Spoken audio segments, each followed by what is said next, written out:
so it can be confirmed. To you, my Yah, do I lift up my soul. And trusting you, he always kept me whole. And left my enemies deep in their holes. Let none that wait on Yahweh be ashamed. Put shame on those who sin without a cause. Show me your ways, please teach me your laws. Oh Elohim of my salvation, I'm staying down and patient. As a child, all the while I'm waiting. Remember not the sins of my youth. Lead me in your truth, and he'll give your soul ease. The earth shall remain inherited by a seed.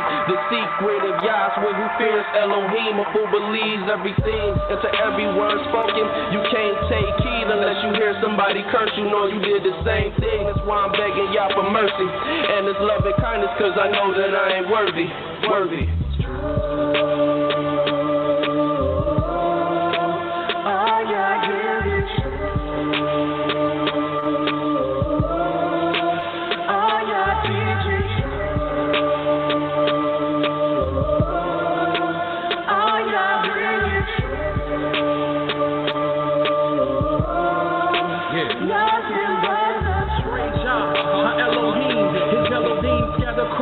The seven seas, captivity is taking hold upon me.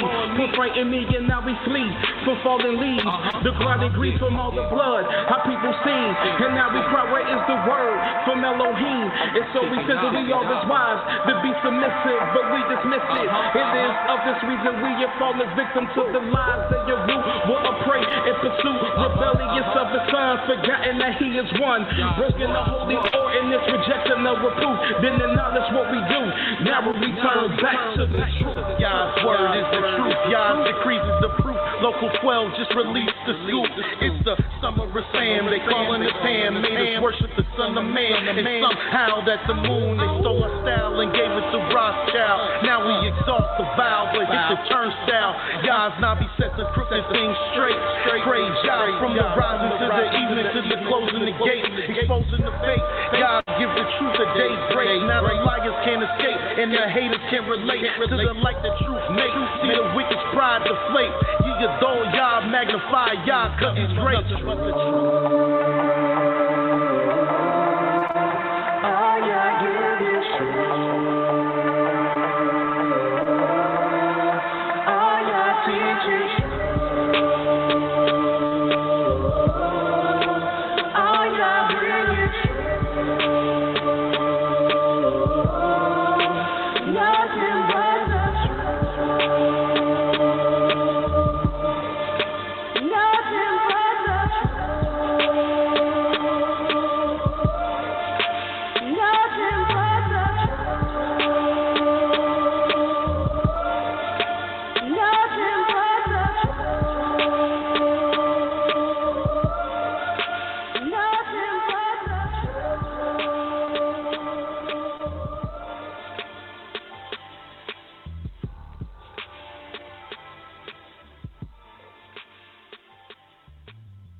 Shalom, shalom, shalom.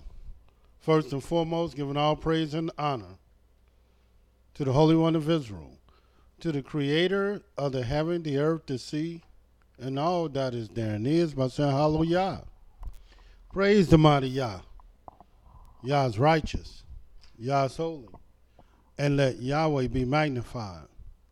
Once again, the Creator has allowed us to come before thee another week, bringing to you His great and holy and exalted words, even the words of truth.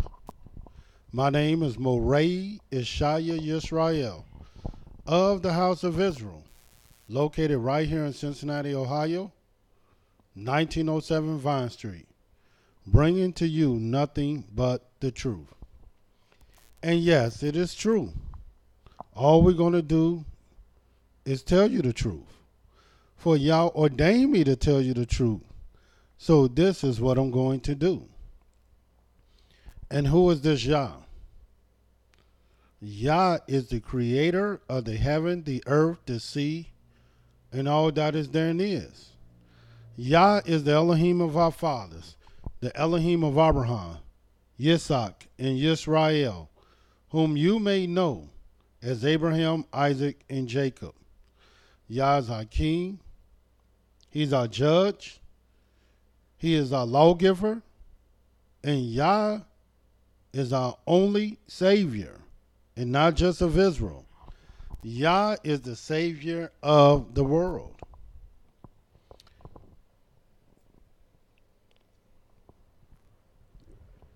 And I praise the mighty Yah for allowing us to bring to you his great words.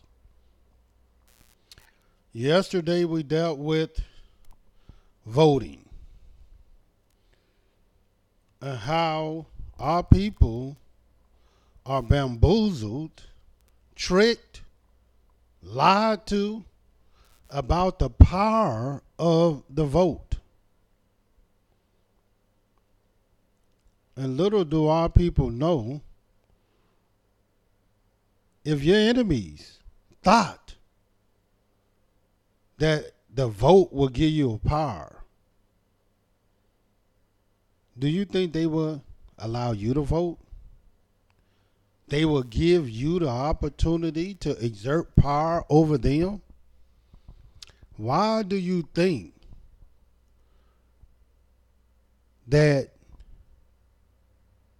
in the United States of America, no president can win the presidency whatsoever by the popular vote? If the vote counted and it meant what you believe it means, that there's power in it, then let's just see who get the most votes. But you will find in the United States that the person who wins the most votes still lose. Now ask yourself, what kind of sense does that make? You voted. Your candidate got the most votes, but still lose. That's like running a race and you beat everybody in the race, but you still lose. How did I lose? Because you won first. That don't make sense. That don't make sense at all. But undoubtedly, it makes sense to some of our people who have been tricked. There's only one power and one power only that you need to concern yourself with. And that is the Most High. Not the power to vote. Not the power of economics that they'll tell you. Our people has economic supremacy all throughout the various generations. As early as the 1700s, 1800s, our people had economic supremacy. If you know your history, you'll know these things. But what have it yielded our people? And let me tell you, nothing. Because there's only one power you should be concerning yourself with. And that is the true and living Creator, the Elohim of our fathers, the Most High Himself, Yahweh. That is our power. And Yahweh let us know that His people will be delivered in the last days. And Yahweh gave us a sign that will let us know the time of our deliverance. And the beautiful thing about Yahweh is that the Most High don't change. So all you have to do is know the past. All you have to do is know your history. All you have to do is look in the time before you to see for yourself how Yahweh and what Yahweh will do today. And I'm about to show you a few signs that nobody else can show you, so you can see for yourself. They're not going to talk about these things, such as in the book of Judges, the 2nd chapter. Let me show you this. They're not going to talk about this. Watch what it says in the book of Judges, the 2nd chapter. And you won't have not one leader talk about this.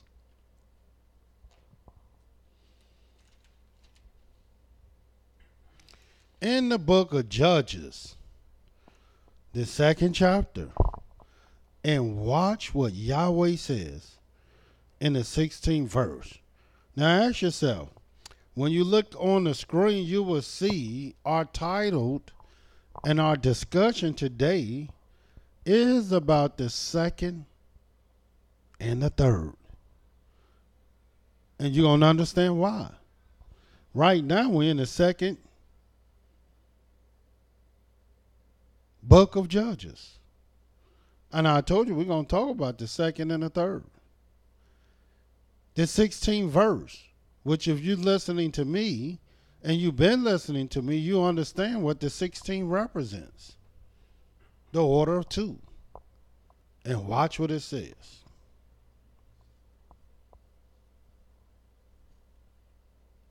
Nevertheless,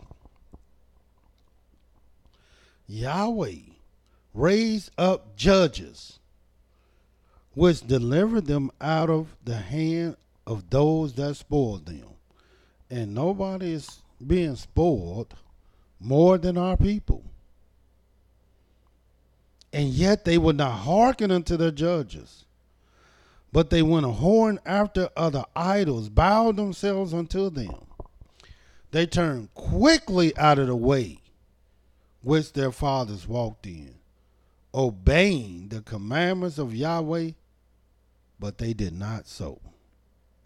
And when Yahweh raised them up judges, then Yahweh was with the judge and delivered them out of the hand of their enemies all the days of the judge. For it repented Yahweh because of their groanings by reason of them that oppressed them and vexed them. And it came to pass, when the judge was dead, that they returned and corrupted themselves more than their fathers, and following other idols and gods to serve them, to bow unto them. They ceased not from their own doings, nor from their stubborn way. And the anger of Yahweh was hot against Israel. And he said, because that this people has transgressed my covenant, which I commanded their fathers, and have not hearkened unto my voice, I also will not henceforth drive out any from before them of the nations where Yehoshua left when he died. And this is what he was supposed to do. He was supposed to drive everybody out. But what is the significance of this? Well, this is letting us know emphatically that Yahweh will raise up judges. And what is a judge? A judge is someone to rule, govern, and judge the people. Go before the people. The judges that Yahweh was raising up, they were like prophets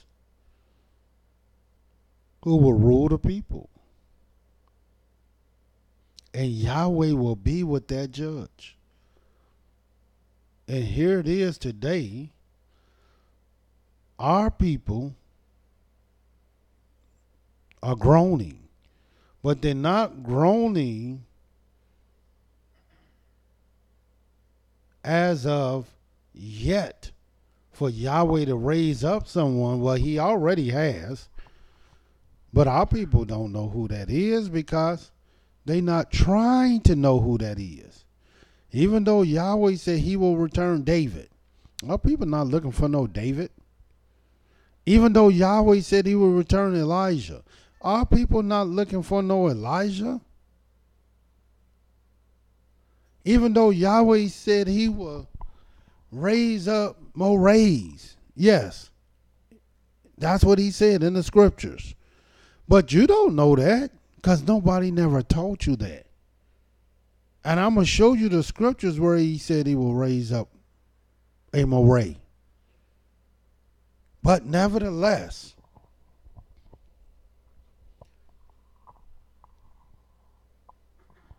Yahweh, anytime he has a thought to deliver our people,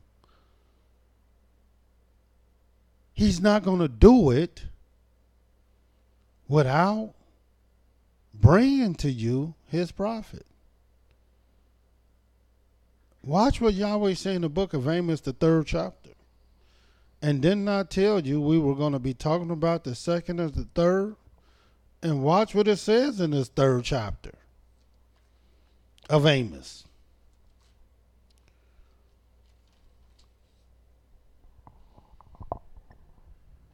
The 7th verse.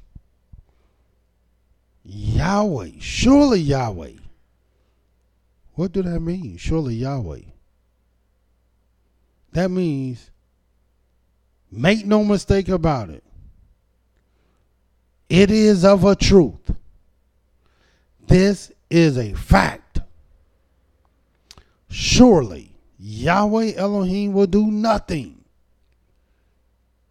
but he reveals his secret unto his servants, the prophets. So Yahweh, in all his goodness and his mercy and his righteousness, he's not going to do nothing but what he first revealed unto his servants, the prophets. And let me show you what Yahweh has revealed, so you'll know what will befall you in this time. As I stated before, anytime our people are in trouble, as we read in the book of Judges, the 2nd chapter, Yahweh said he will raise up judges. He was raised up one.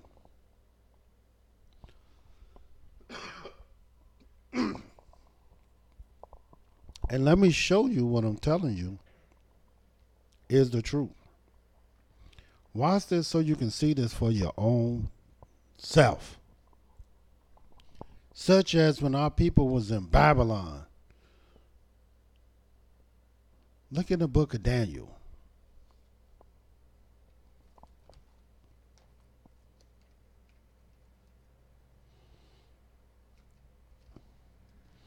And you're going to see why Yahweh do this. Daniel, the 1st chapter. The chapter in which Daniel was born. Prior to this, you didn't even know a Daniel. But watch what it says.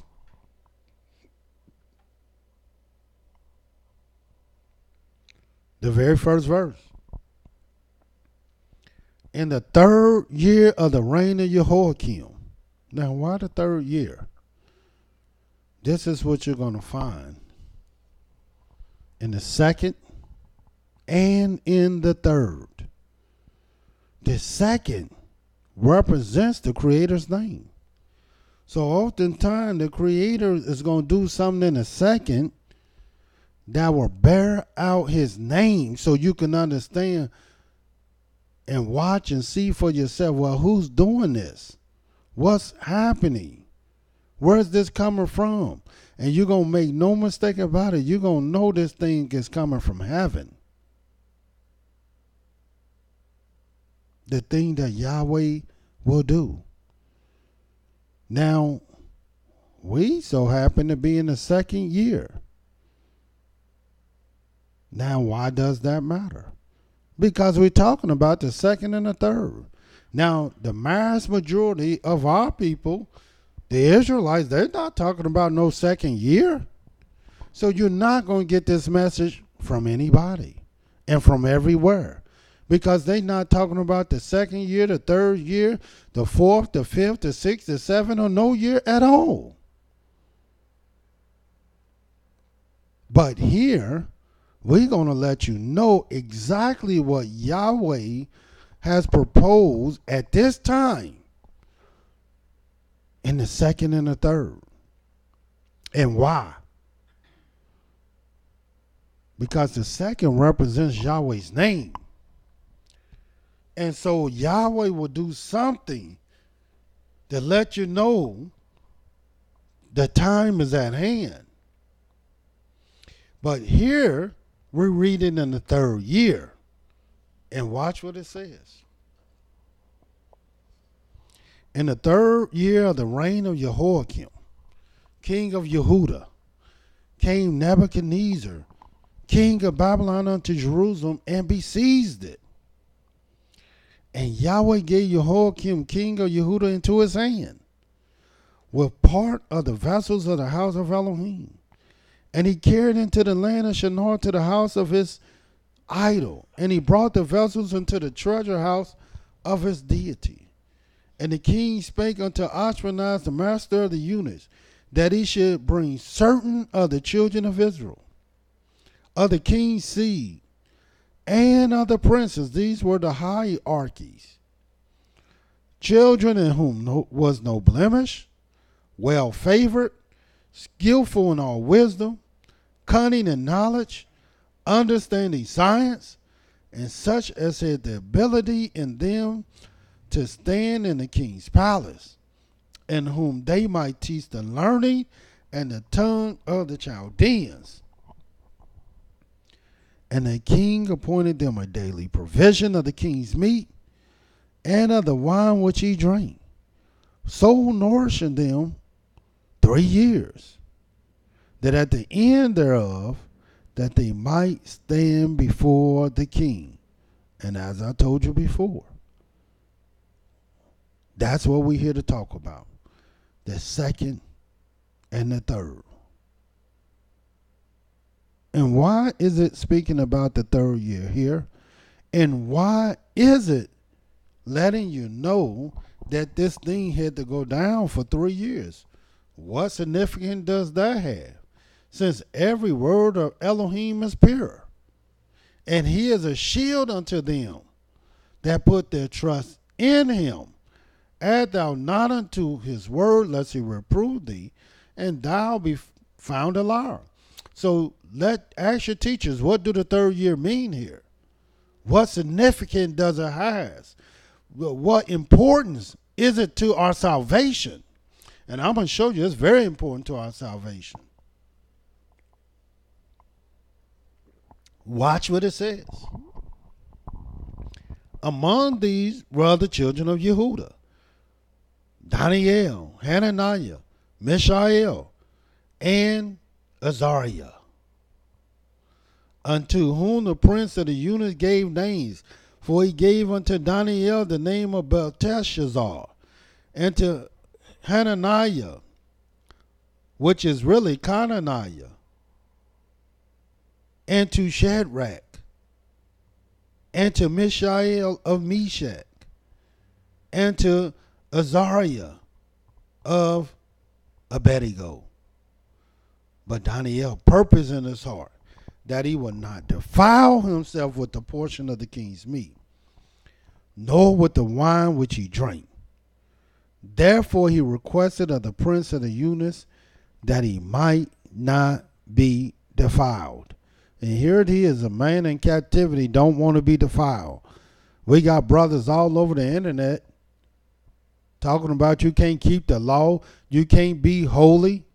But here it is. One of our foreparents, clearly in captivity, didn't want to eat certain things because he didn't want to be defiled. This is why you don't let people tell you can't what you can't do.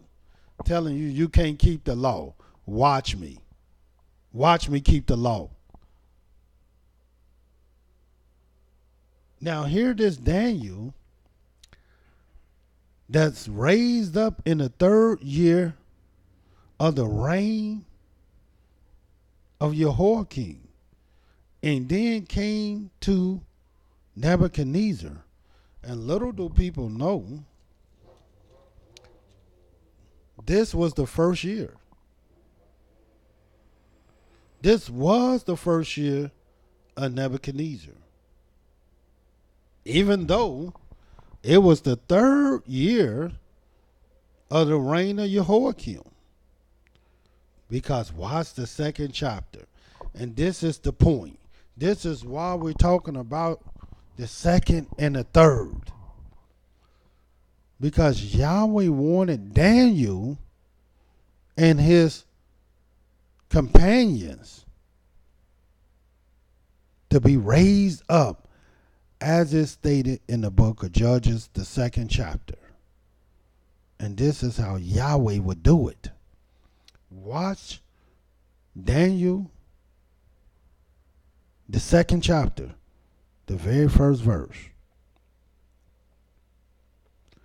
And in the 2nd year of the reign of Nebuchadnezzar, Nebuchadnezzar dreamed dreams wherewith his spirit was troubled, and his sleep brake from him. Then the king commanded to call the magicians and the astrologers, the sorcerers, the Chaldeans, for to show the king his dreams. So they came and stood before the king. And the king said unto them, I have dreamed a dream. My spirit was troubled to know the dream.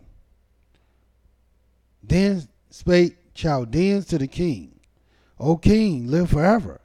Tell the servants thy dream, and we will show the interpretation. The king answered and said to the Chaldean, the thing is gone from me. If ye will not make known unto me the dream, with the interpretation thereof, ye shall be cut in pieces, and your houses shall be made a dunghill. So Yahweh put the king and those the king's wise men in an uncompromising position. The wise men of the king could not interpret the dream. And the king, who wanted them to interpret the dream had left him. He didn't even know what he dreamed. All he knew was this dream was very troublesome.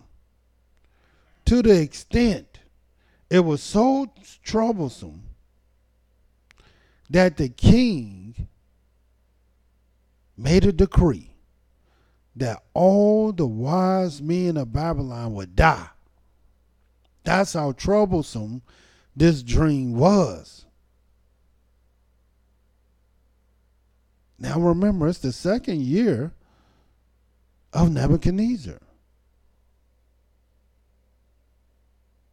Daniel's name was mentioned in the 3rd year of Jehoiakim. 13th verse. We're jumping down. And a decree went forth that the wise men should be slain. And they sought Daniel and his fellows to be slain.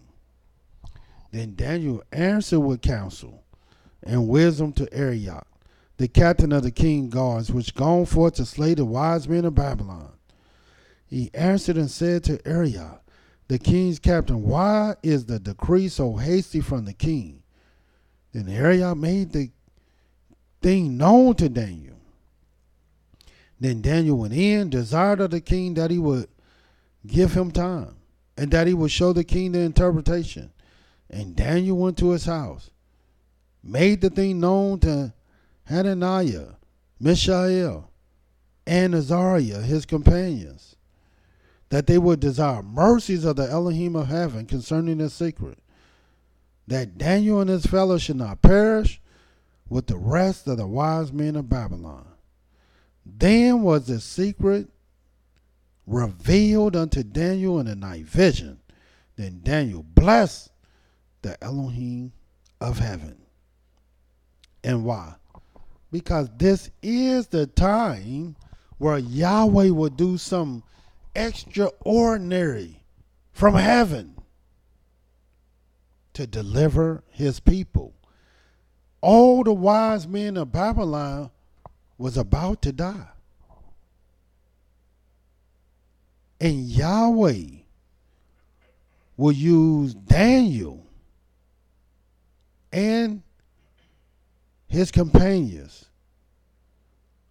to deliver all of them. Because this is what Yahweh will do in the second and the third. That's why it's so vitally important to know time, and particularly your years, but to know time, period. Because if you don't know, then how would you know the time of your deliverance? Yahweh said he will do nothing but what he first revealed unto the servants, the prophets.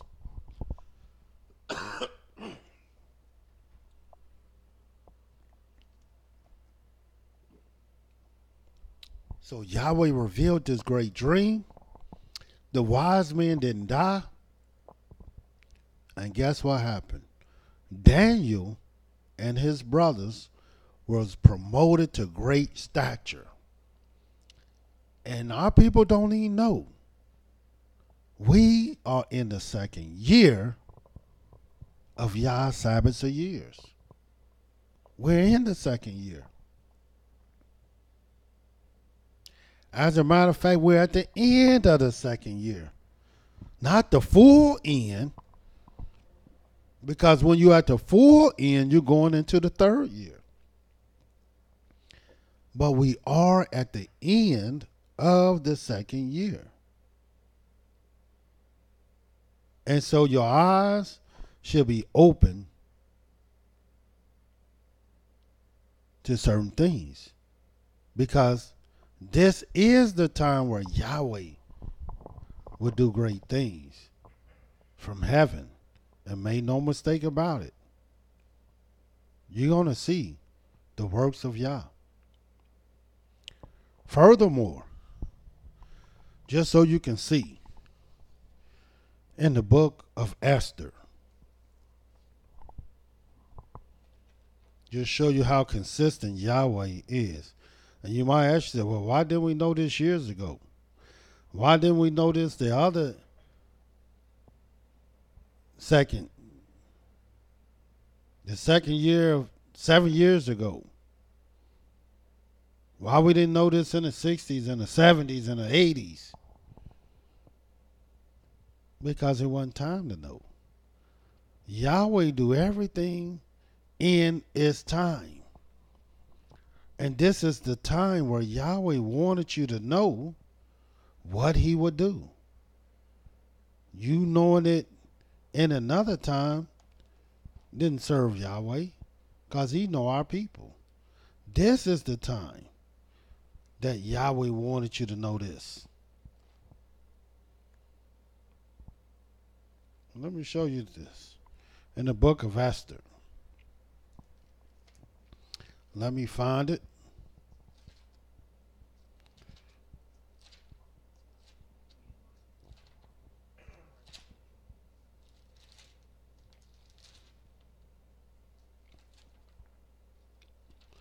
And see if this is consistent with Daniel. And we're speaking about the second and the third. what Yahweh would do. And it might be the second year, the third year, but it might be the second month or the third month. It might be the second day or the third day. It might be the second and the third generation. And little do people know the second and the third and the third and the second is a sign from Yahweh. And I'm going to show you that. Watch what it says.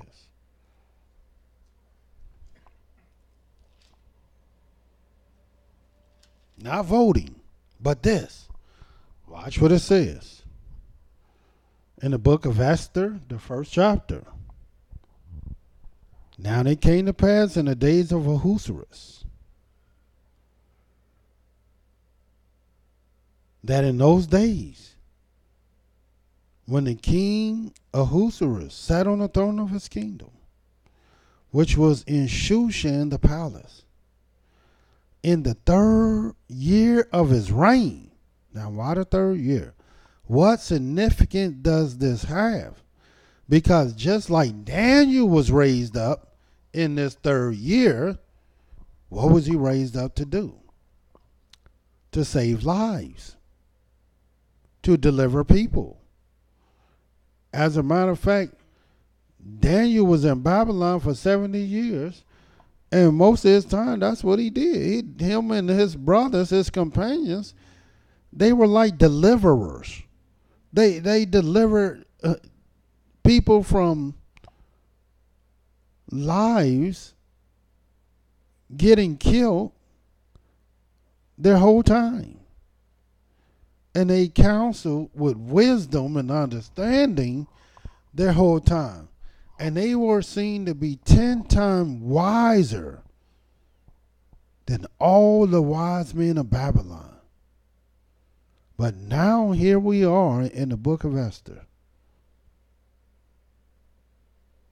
In the third year of his reign, he made a feast unto all the princes, his servants, the power of Persia, Media, the nobles, the princes of the provinces, being before him, when he showed the riches of his glorious kingdom and the honor of his excellent majesty many days, even 180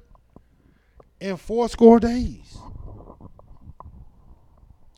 And when these days were expired, and now what's 180 days?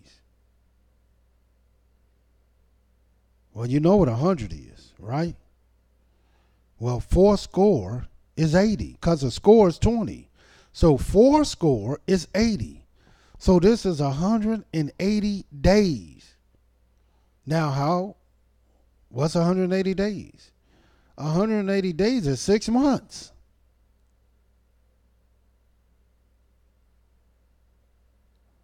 Six complete months. How do I know that? Because it's only 30 days a month. And 6 times 30 is 180. We got people being tricked, talking about this 29 this month, 30 that month. No. This was 180 days. 180 days, 6 months.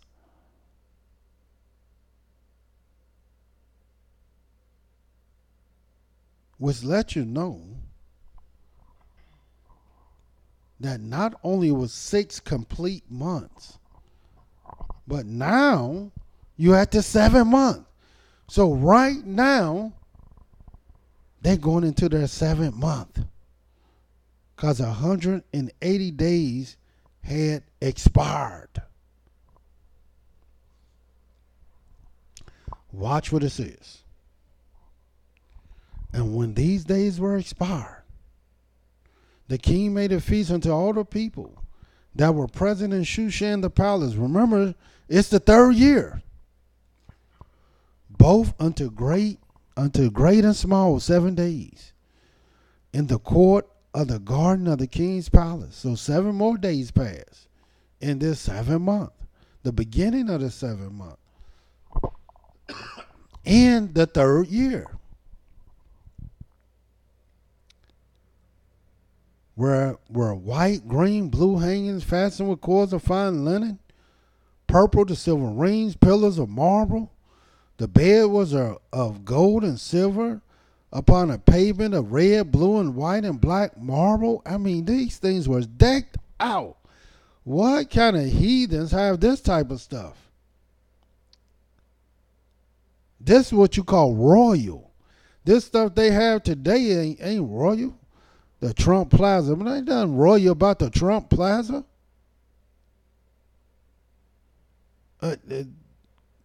That's the dump plaza compared to these palaces. And they gave them drink in vessels of gold and royal wine in abundance, according to the state of the king. And the drinking was according to the law. None did compel. In other words, they had their stuff all together. They wasn't in there getting drunk, sloppy drunk. They did this according to the law. And none did force drinking. For so the king had appointed to all the officers of his house, that they should do according to every man's pleasure.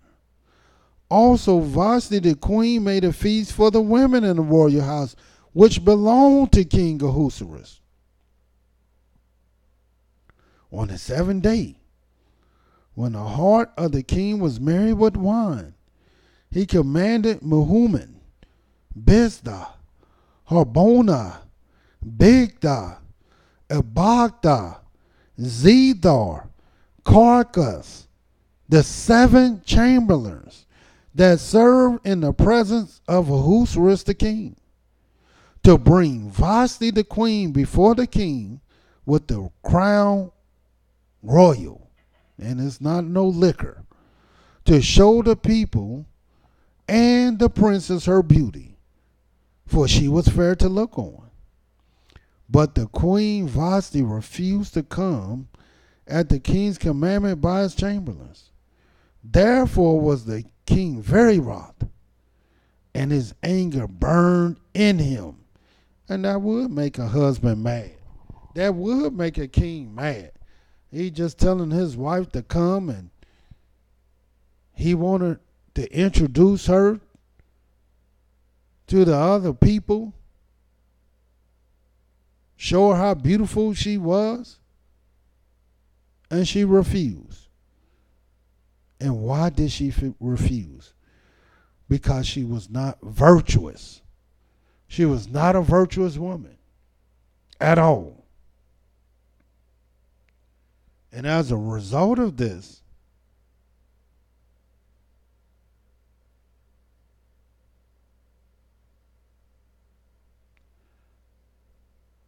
let me show you what happened. Because then you're going to see what this story is all about. That occurred in the 3rd year of Ahasuerus. And we're talking about the 2nd and the 3rd.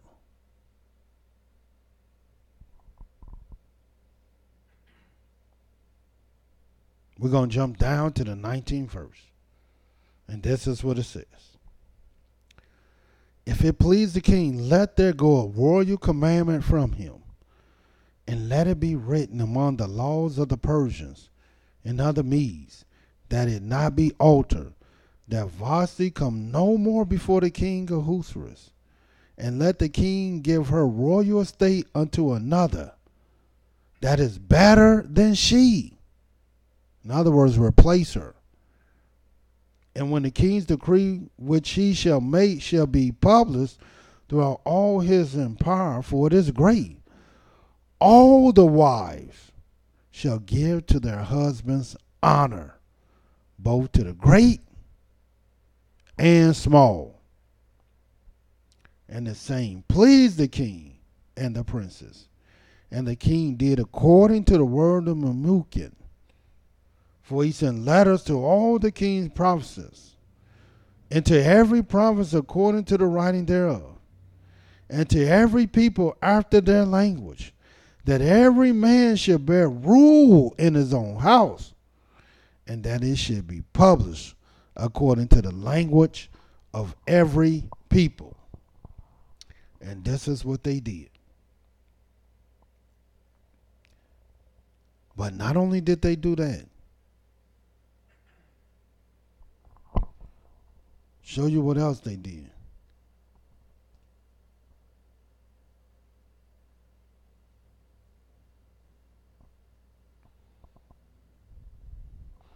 In the second chapter of Esther, and didn't I tell you we're talking about the second and the third? And watch what it says, because this is what this is all about. Whom Yahweh will raise up to judge the people. After these things, when the wrath of the king of Ahasuerus was appeased, he remembered Vashti and what she had done, and what was decreed against her. Then said the king's servants that ministered unto him, let there be fair young virgins sought for the king, and let the king appoint officers in all the provinces of his kingdom, that they may gather together all the fair young virgins unto Shushan the palace, to the house of the women, unto the custody of Haggai, the king's chamberlain, keeper of the women, and let their things for purification be given them. And let the maiden which pleaseth the king be queen instead of Vashti. And the thing pleased the king, and he did so. Now in Shushan the palace there was a certain Yehudahite, whose name was Mordecai, the son of Yair, the son of Shimei, the son of Kish, a Benjamite, who had been carried away from Jerusalem with the captivity which had been carried away from Jeconiah, king of Yehuda, whom Nebuchadnezzar, king of Babylon, had carried away. And he brought up Hadassah, that is Esther, his uncle's daughter, for she had neither father nor mother, and the maid was fair and beautiful, whom Mordecai, when her father and mother were dead, took for his own daughter. So, as we can see, and if you don't know the story of Esther, this woman was a very wise woman. Just like Daniel. Daniel was wise in the third year, raised up. In the second year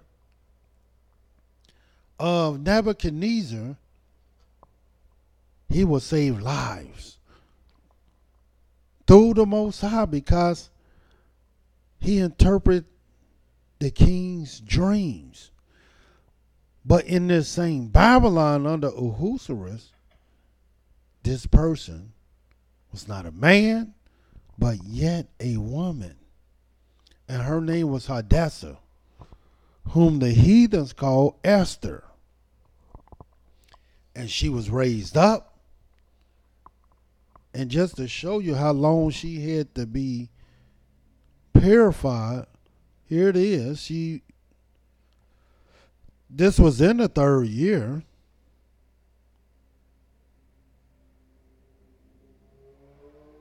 But watch this. In this same second chapter, the 12th verse. Now when every maid's turn was come to go into King Ahasuerus, after that she had been 12 months. And we know what 12 months is. There's no 13-month years. This is a total lie. It's not even in the scriptures. 12 months. According to the manner of the women. For so were the days of their purification accomplished, to wit, 6 months with oil of myrrh. 6 months with sweet odors, and with other things for the purifying of the women. 12 months. And this is what Esther went and done. And of course, in the end, she was chosen. She was elected. She was raised up in the third year. And what year do you think we're in? The second year. The second year. What come after 2? You're right, 3. 3 come after 2.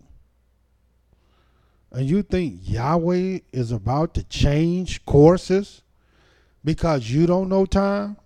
Because you don't know your years? We read about Daniel.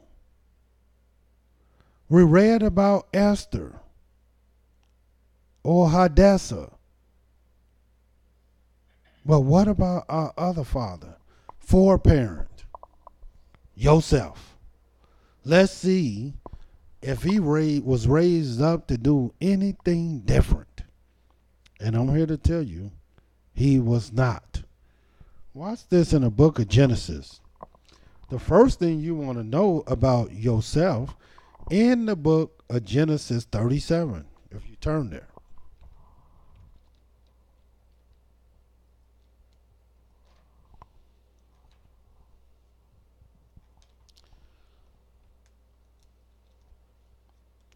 We're talking about the second and the third and why it's so vitally important. What do this have to do with your salvation? Well, it has everything to do with your salvation, because this is the time when Yahweh will raise somebody up. Now, why do I need to know that? Because little do our people know danger is about to befall them. Evil is about to befall them. And then when this evil do come, the very first thing you're going to be looking for is not to vote. You're not going to be looking to call upon these false idols, because you're going to know they fake then. What you're going to be looking for is a deliverer. Somebody to deliver you out of the state of condition that you're going to find yourself in. And there's only one that do that. Yahweh. Yahweh is your only deliverer, your only savior. But Yahweh said he will do nothing but what he first revealed unto his servants the prophets. In the book of Ezekiel, Genesis 37, watch what happens. I want you to see the origin of this story. And watch what it says in Genesis 37, starting at the very first verse. And Yaakov dwelt in the land wherein his father was a stranger, in the land of Canaan. These are the generations of Yaakov. Yosef, being 17 years old, was feeding a flock with his brethren. And the lad was with the sons of Bilhah and with the sons of Zilpah, his father's wives. And Yosef brought unto his fathers their evil report. That's what Yosef would do. Now, it's not insignificant that it lets you know that Yosef was 17 years old. Why do we need to know his age? Because every word of Elohim is pure. It lets you know his age because 17 is the order 3. And we're talking about the second and the third. 3, 10, 17, 24. That's all the order 3. Third verse. Now Israel loved Joseph more than all his children, because he was the son of his old age, and he made him a coat of many colors.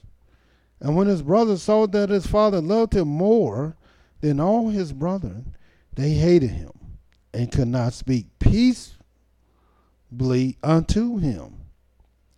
And of course, we know the story that Joseph would tell them a dream, and this dream almost caused his brethren to kill him, but they did not.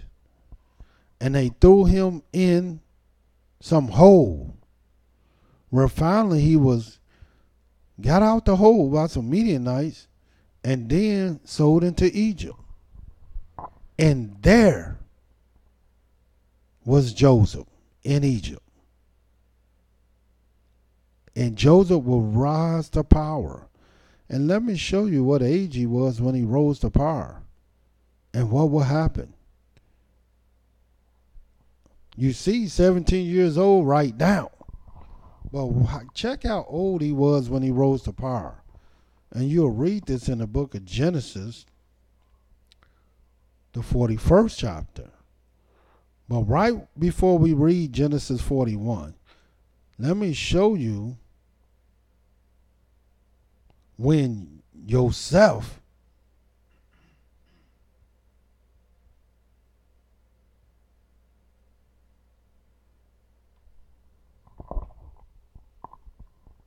was well known, got real known.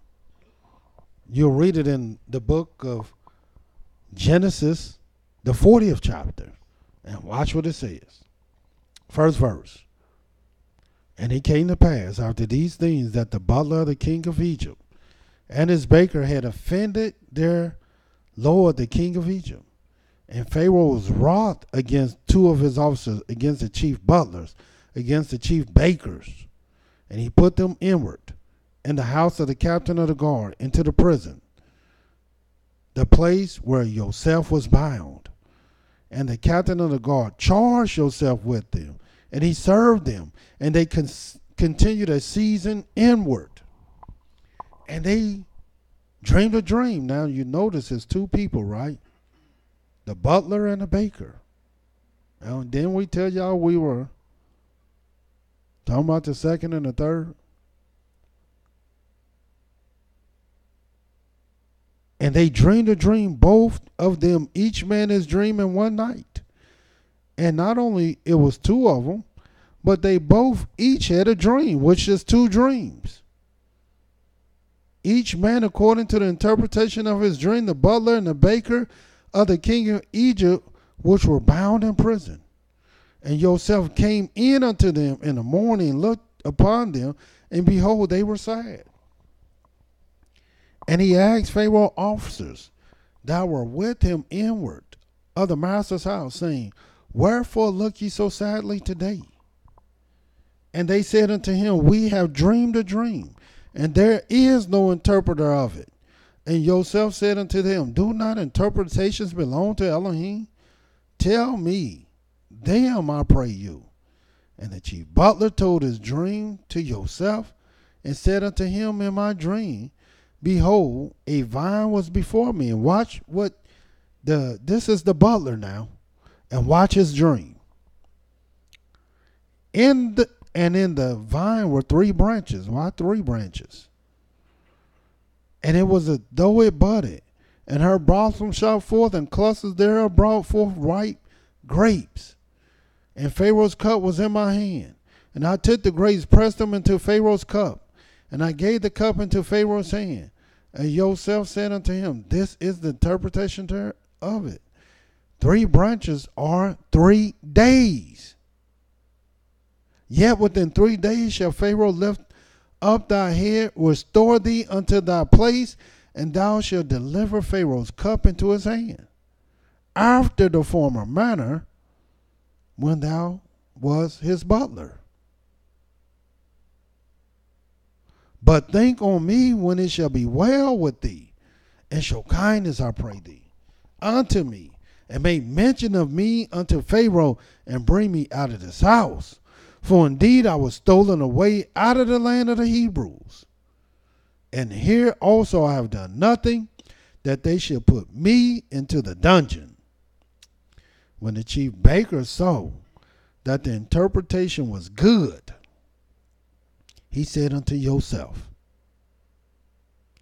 I was in my dream, and behold, I had 3 white baskets on my head. And why 3 white baskets? What is this 3? And in the uppermost basket there was of all manner baked meats for Pharaoh. And the birds did eat them out of the basket upon my head. And Joseph answered and said, This is the interpretation thereof. The 3 baskets are 3 days. Yet within 3 days shall Pharaoh lift up thy head from off thee, and shall hang thee on a tree, and the birds shall eat thy flesh from off thee. And watch the 20th verse. And it came to pass the third day, which was Pharaoh's birthday, that he made a feast unto all his servants. And he lifted up the head of the chief butler and of the chief baker among his servants. And he restored the chief butler unto his butlership again, and he gave the cup into Pharaoh's hand. But he hanged the chief baker as Joseph had interpreted to them. Yet did not the chief butler remember Joseph, but forgot him. And here it is, it said on the third day when Pharaoh was celebrating his birthday. But little do people know that Yahweh's Sabbath of years began on the third day. That's when the third year began, on the third day. How ironic. And it's not irony at all. It's just the truth. And watch the very next verse, going in chapter 41. Because now you're going to see how Joseph was raised up. And watch this. Genesis 41:1. And it came to pass at the end of 2 full years that Pharaoh dreamed. And behold, he stood by the river. Now check this out. Pharaoh dreamed at the end of 2 full years. Didn't I tell you we talking about the second and the third? And what come after 2? Yes, 3. And this is the end of 2 full years. And what year are we in? The second. And we are at the end of the second year, but we're not at the end of 2 full years. Because when you're at the end of 2 full years, then you're going into the third year. And they in the third year. That's where they going. And when did the third year begin? On the third day. And behold, there came up out of the river 7 well-favored kind of fat flesh, and they fed in the meadow. And behold, 7 other kind came up after them out of the river, ill-favored, lean flesh, and still by the other kind upon the brink of the river. And the ill-favored and lean flesh kind did eat up the 7 well-favored and fat kind. So Pharaoh awoke, and he slept and dreamed a second time. And behold, 7 ears of corn came up upon one stalk, rank and good. And behold, 7 thin ears blasted, and the east wind sprung up after them. And the 7 thin ears devoured 7 rank and full ears. And Pharaoh woke, and behold, it was a dream. And it came to pass in the morning that his spirit was troubled. And he sent and called for all the magicians of Egypt, and all the wise men thereof. And Pharaoh told them his dream, but there was none that could interpret them unto Pharaoh. Then spake the chief butler unto Pharaoh, saying, I do remember my faults this day. Pharaoh was wroth with his servants. Put me inward in the captain of the guard's house, both me and the chief baker. And we dreamed a dream in one night, I and he. We dreamed each man according to the interpretation of his dream. And there was there with us a young man, a Hebrew, servant to the captain of the guard. And we told him, and he interpreted to us our dreams. To each man according to his dream he did interpret. And it came to pass as he interpreted to us, so it was. Me he restored unto my office, and him he hanged. And Pharaoh sent and called Joseph, and they brought him hastily out of the dungeon. And he shaved himself, and he changed his raiment, came in unto Pharaoh. And Pharaoh said unto Joseph, I have dreamed a dream. There's none that can interpret it. And I've heard say of thee that thou can understand a dream to interpret it.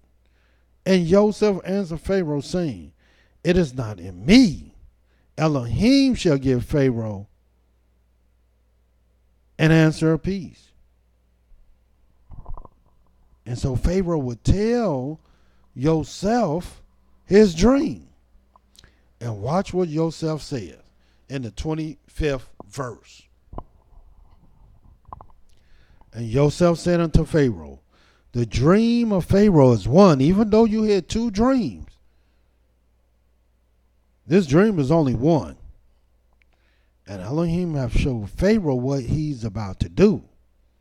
The 7 good kind are 7 years. The 7 good years are 7 years. The dream is one. The 7 thin, ill-favored kind that came up after them are 7 years. And the 7 empty ears blasted with the east wind shall be 7 years of famine. This is the thing which I have spoken unto Pharaoh. What Elohim is about to do, he showeth unto Pharaoh. Behold, there come 7 years of great plenty throughout all the land of Egypt. And there shall arise after them 7 years of famine. And all the plenty shall be forgotten in the land of Egypt. And the famine shall consume the land. And the plenty shall not be known in the land by reason of the famine following. For it shall be very grievous. And for that, the dream was doubled. Didn't we say we're talking about the second and the third? And for that, the dream was doubled unto Pharaoh twice. It is because the thing is established by Elohim. And did not the law say, let every matter be established by 2 or 3 witnesses? And Elohim will shortly bring it to pass. In other words, this thing about to happen and go down right now. Now therefore let Pharaoh look out a man discreet and wise.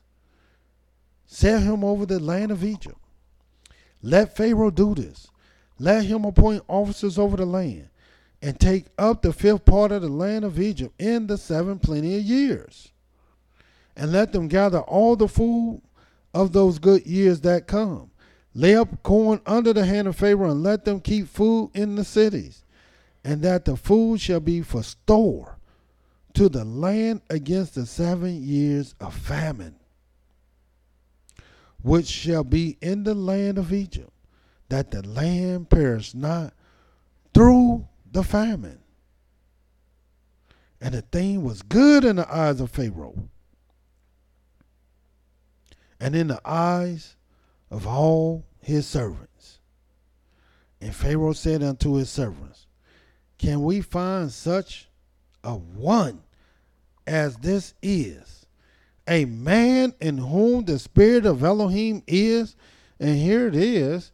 Our people don't even look for a man of Elohim. And surely they don't look for a man of Elohim whom the spirit of Elohim is in. What do Yahweh got to show you before you recognize, my goodness, this man has the spirit of Elohim in him? And how do you know whether a man has the spirit of Elohim in him? By his wisdom. By the things that he will show you that nobody else can show, because Yahweh show it to him. And watch what it says. And Pharaoh said unto Joseph, for as much as Elohim have showed thee all this, there is none so discreet and wise as thou art. Thou shalt be over my house, according unto thy word shall all my people be ruled. Only in throne will I be greater than thou.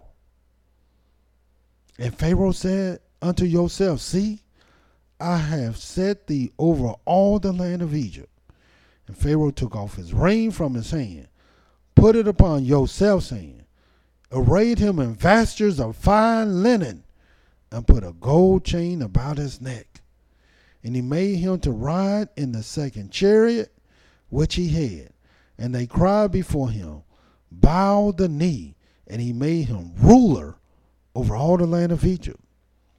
And Pharaoh said unto Joseph, I am Pharaoh, and without thee shall no man lift up his hand or foot in all the land of Egypt.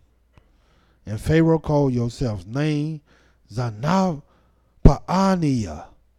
and he gave him to wife Asenath, the daughter of Potiphar, priest of On.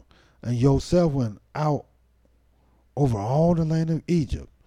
And this is one of the parts I want you to see. And Joseph was 30 years old when he stood before Pharaoh, king of Egypt.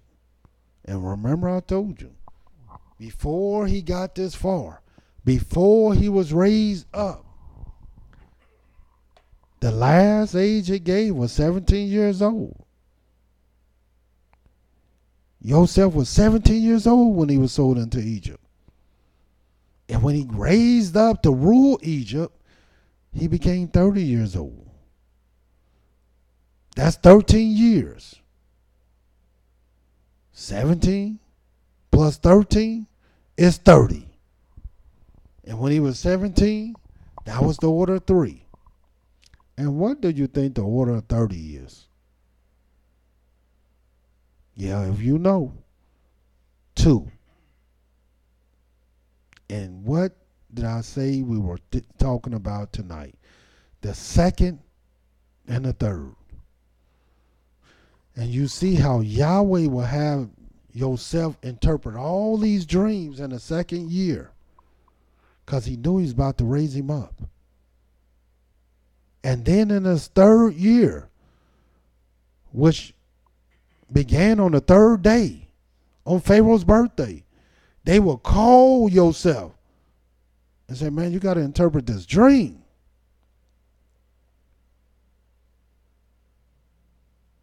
And he did.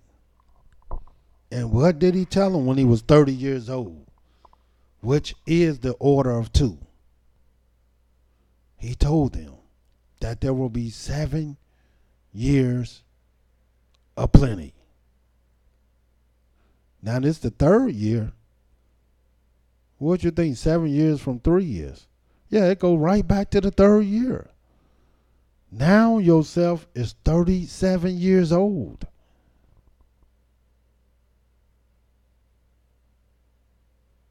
And then he told him it will be 7 years of famine. But look what happened. Before they made it through to the 7 years of famine, something happened that nobody else would teach you. Nobody else will show you. Here it is, Joseph, 37. And look what happened.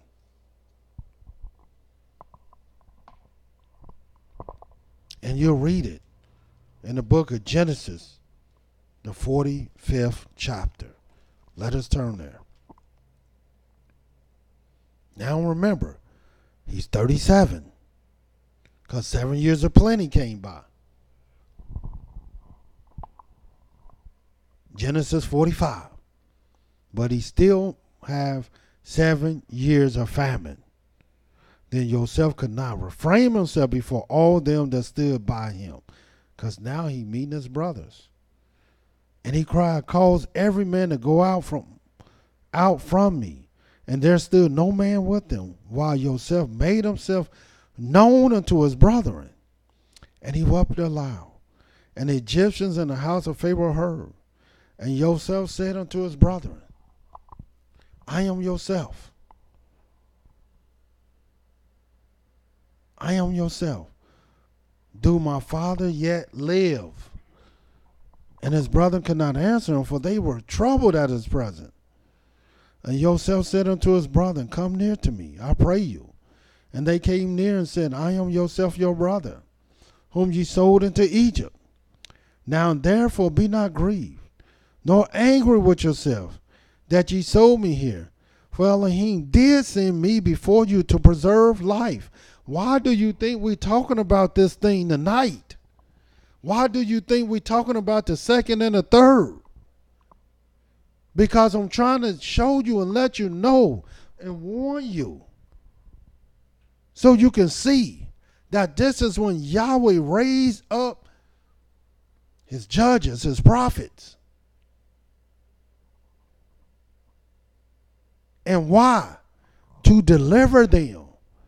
Because evil and trouble is coming upon our people. And what year are we in? The second.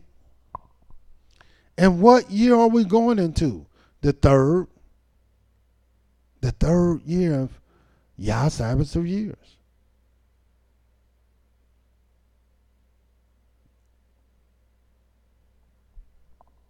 What year?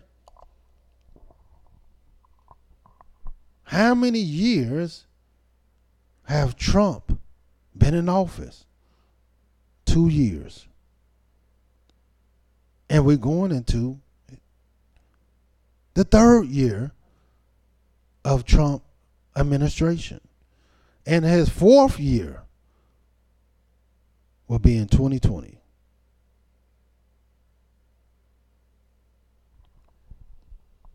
Look what happened.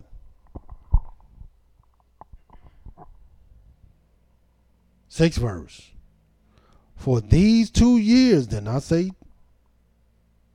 2, have the famine been in the land. In other words, there was 7 years of plenty. And Joseph was 37. Now there's 2 years of famine. Now they see all his brothers. And then we let you know that this represents Yahweh's name. See how Yahweh will united the brothers together? But it wasn't in a way that they thought they were going to be reunited. For these 2 years have the famine been in the land. And yet there are 5 years in which there shall neither be earing nor harvest. And Elohim sent me before you to preserve you a posterity in the earth. In other words, 13 years when he became 30. And then 7 more years, which is how many years? 20 years. And if you don't know nothing about 20, and we're going to talk about 20 tomorrow, we're going to talk about how relevant 20 is. First 13 years when he was 17 years old. Then it was 20 years old and 20 years in Egypt. And now at this age of 20, or at the time of 20 years, the famine will begin. And then 2 more years, that's when he will see his brethren. And Elohim sent me before you to preserve you a posterity in the earth, to save lives by a great deliverance, because that's when Yahweh saved. So now it was not you that sent me here, but Elohim. And he have made me a father to Pharaoh, master of all this house, ruler throughout all the land of Egypt. This is what Yahweh would do in the second and the third. And lastly, let me show you this, to let you know that I'm telling you the truth. In the book of Hosea,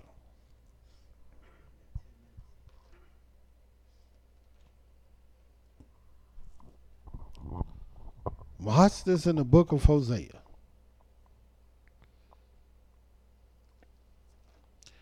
And of course, our people sojourned in Egypt 430 years.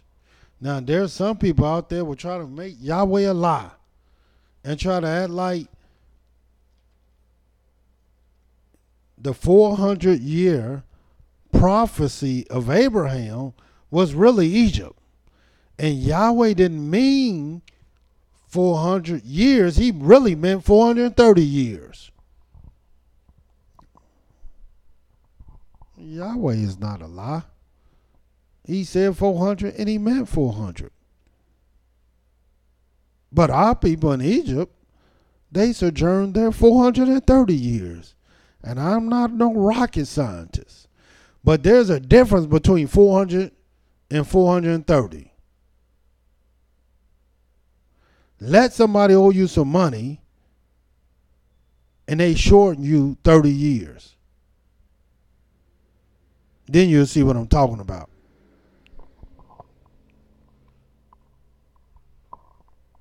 Watch this in Hosea, the 6th chapter.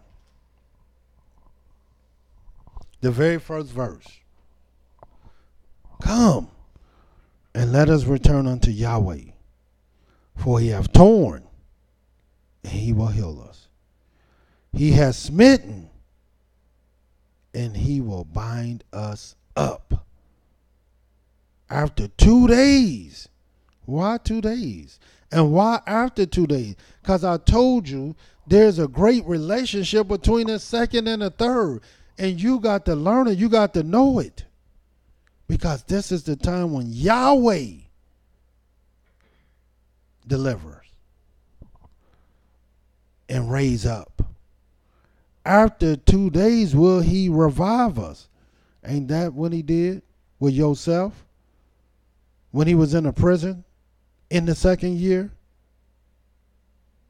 Isn't this the same thing he did during the time of Esther? During the time of Daniel? And then the third year, you will see them come on the scene and he will interpret Nebuchadnezzar's dream in the second year?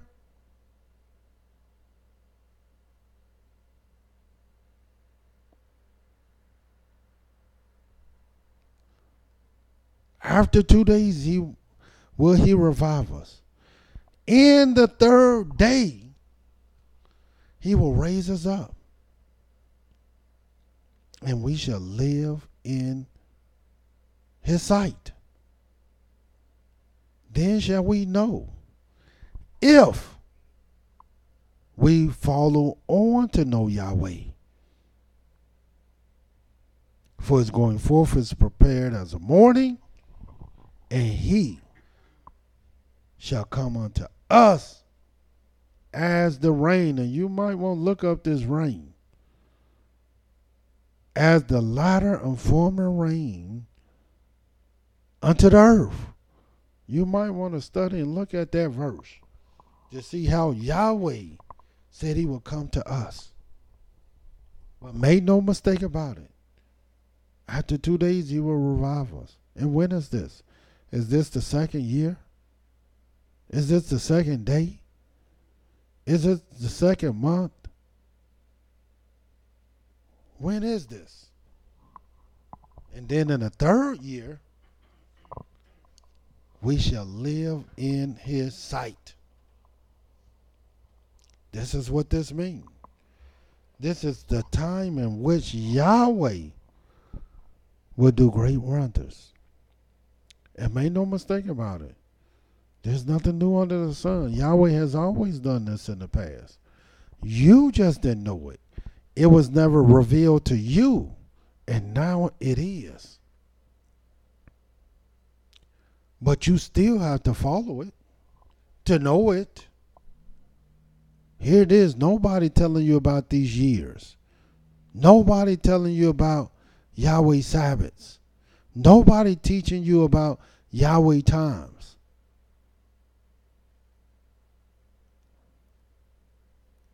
But now you know how significant, how important, how vital these times are.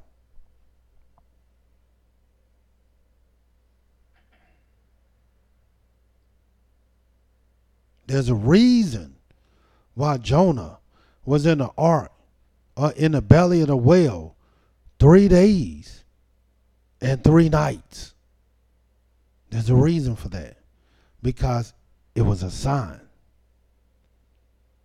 There's a reason why Abraham, let me just show you Abraham in the book of Genesis the 15th chapter.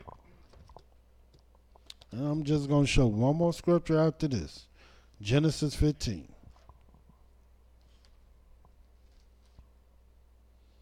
And watch what it says.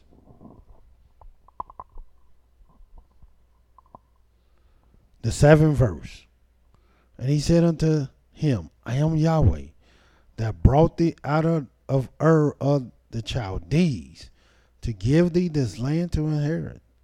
And he said, Yah Elohim, whereby shall I know that I shall inherit it? And watch this 9th verse. And he said unto him, take me a heifer 3 years old. Why 3 years old? What significance does that have? And a she-goat of 3 years old. And a ram of 3 years old.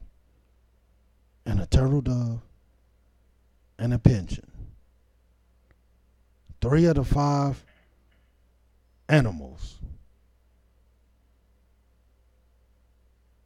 5 in total, but 3 were 3 years old. What significance does that have? Well, the significance is this was Yahweh's servant. This was his messenger that he was raising up in the earth. This was a sign to let you know what Yahweh would do. And look what Yahweh said he would do. The 12th verse. And when the sun was going down, a deep sleep fell upon Abram, and lo, a horror, great darkness fell upon him. And he said unto Abram, know of a surety that thy seed shall be a stranger in a land that is not theirs, and they shall serve them, and they shall afflict them 400 years. That's what the 3-year-old she-goat, the 3-year-old heifer, the 3-year-old ram represented. Yahweh's servant, who he was raising up to foretell, to prophesy about our captivity today. Here it is, the government will commemorate our 400-year enslavement. And the only place you can read about our people being enslaved for 400 years is in the Holy Scriptures. Prophecy that Yahweh himself said. Now, who will give credence to this except Yahweh's servants? Everybody else won't give credence at all to this. This don't mean nothing. But Yahweh's servants know it mean everything. And lastly, to show you that this second and third and second, is a sign. Look in the book of Exodus 19.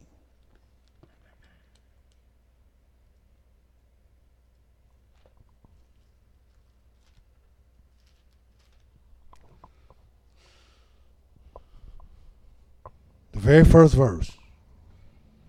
In the 3rd month, here it is. We're talking about the 3rd. When the children of Israel were gone forth out of the land of Egypt, the same day came they into the wilderness of Sinai. For they were departed from Rephidim, and were come to the desert of Sinai, and pitched in the wilderness. And there Israel camped before the mount. And Moshe went up unto Elohim, and Yahweh called unto him out of the mountain, saying, thus shalt thou say to the house of Yaakov, and tell the children of Israel, this is in the 3rd month. This is on the day of the 3rd new month, in which our brothers been tricked and bamboozled to think this is the 3rd new moon. Though this is the day of the 3rd month. which I may add is on the first day of the week. And we're going to bring all this truth to you. And ye have seen what I did unto the Egyptians, and how I bare you on eagle wings and brought you unto myself. Now therefore if ye will obey my voice, indeed, keep my covenant, then ye shall be a peculiar treasure unto me above all people, for all the earth is mine. And ye shall be unto me a kingdom of priests, a holy nation. These are the words which thou shalt speak unto the children of Israel. And Moshe came and called for the elders of the people, and laid before their face all these words which Yahweh commanded him. And all the people answered together and said, all that Yahweh has spoken we will do. And Moshe turned the words of the people unto Yahweh. And Yahweh said unto Moshe, lo, I come unto thee in a thick cloud, that the people may hear when I speak with thee and believe thee forever. And Moshe told the words of the people unto Yahweh. And Yahweh said unto Moshe, go unto the people, sanctify them today. And when is that? The very third day, the very day of the new month. And tomorrow, which is the first day of the third month. And let them wash their clothes and be ready against the third day, which is the second day of the third month. For the third day Yahweh will come down in the sight of all the people upon Mount Sinai. So Yahweh came down unto the people, spoke the 10 commandments on the third day of the week. But it was the second day of the third month. Now do you see why we're talking about the second and the third? Why would Yahweh choose this time to come down and speak the 10 commandments, something as holy as that?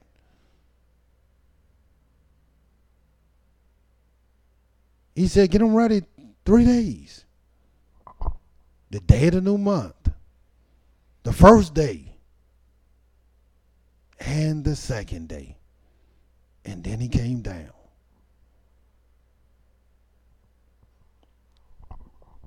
And Yahweh, made no mistake about it, is coming down again.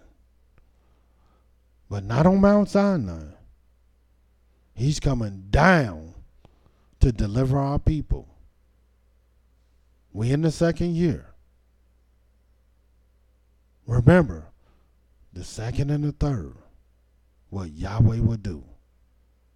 Until tomorrow, Yahweh love you, and so do I. Shalom.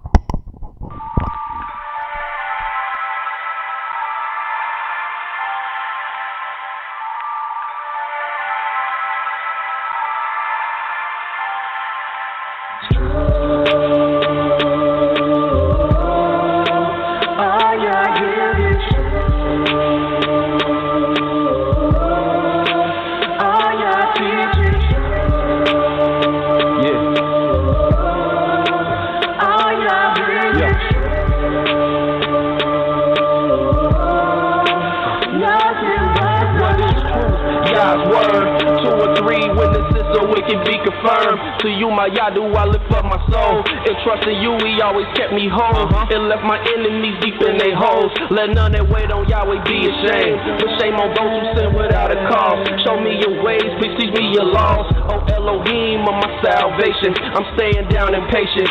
As a child, all the while I'm waiting. Remember not the sins of my youth. Lead me in your truth, and he'll give your soul ease. The earth shall remain inherited by a seed.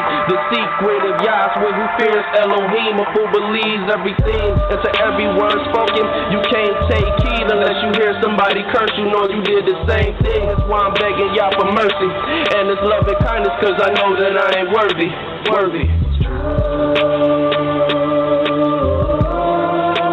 Oh, yeah, yeah.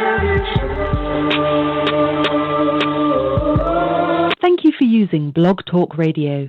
Goodbye.